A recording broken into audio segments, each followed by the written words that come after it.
नमस्कार।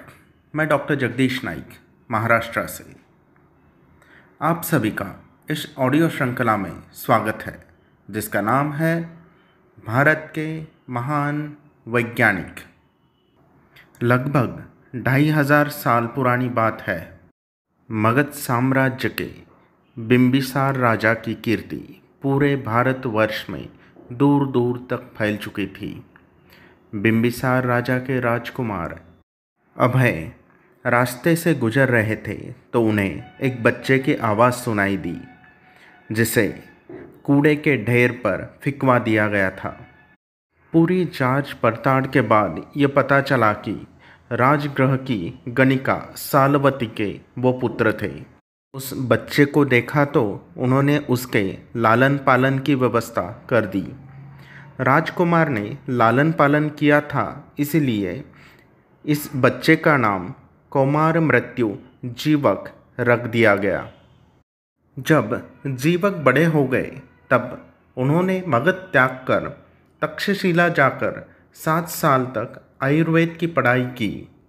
पढ़ाई के अंत में परीक्षा लेने के लिए आचार्य ने उनसे कहा, एक खुरपा ले लो और तक्षशिला के योजन भर घेरे में ढूंढ ढूंढ कर ऐसी कोई जड़ी बूटी या वनस्पति ले आओ जिसका किसी रोग के इलाज में इस्तेमाल न होता हो। विद्यार्थी ने खूब खोजा पर ऐसी कोई वनस्पति उसे नहीं मिली।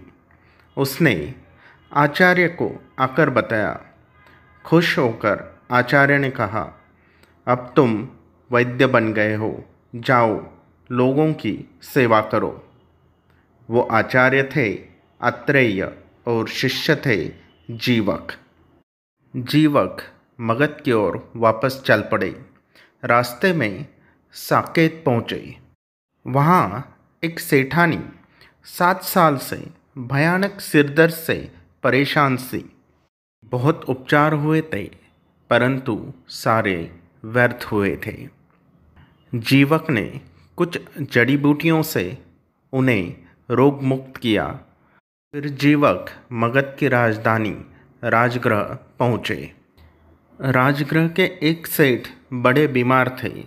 सेठ ने प्रार्थना की तो जीवक उसका इलाज करने के लिए तैयार हुए। उन्होंने सेठ को चारपाई से बांधकर उसके कपाल को चीरकर उनमें से 2 छोटे कीड़े निकाले। उसके बाद जीवक ने मगध के राजा बिंबिसार की भगंदर की बीमारी का भी इलाज किया था।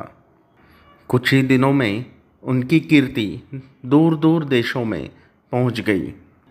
एक दिन अवंती के राजा प्रद्योत इनका बुलावा जीवक के लिए आया। अवंती राज बड़े ही जटिल बीमारी से रोगग्रस्त हुए थे।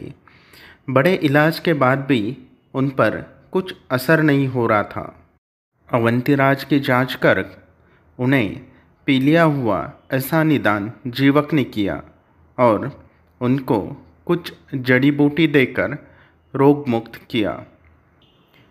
जीवक मूलतः जड़ी बूटी और औषधियों का उपयोग बहुत ज़्यादा करते थे।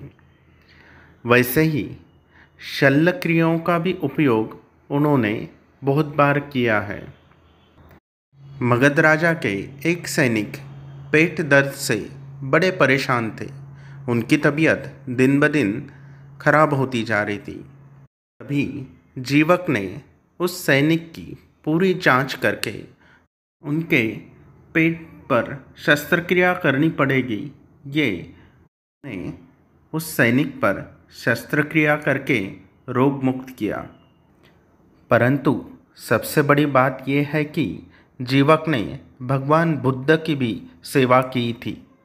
जीवक भगवान बुद्ध के अनुयायी थे।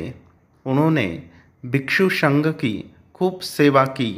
उन्होंने बौद्ध संघ में चिकित्सा की परंपरा चलाई।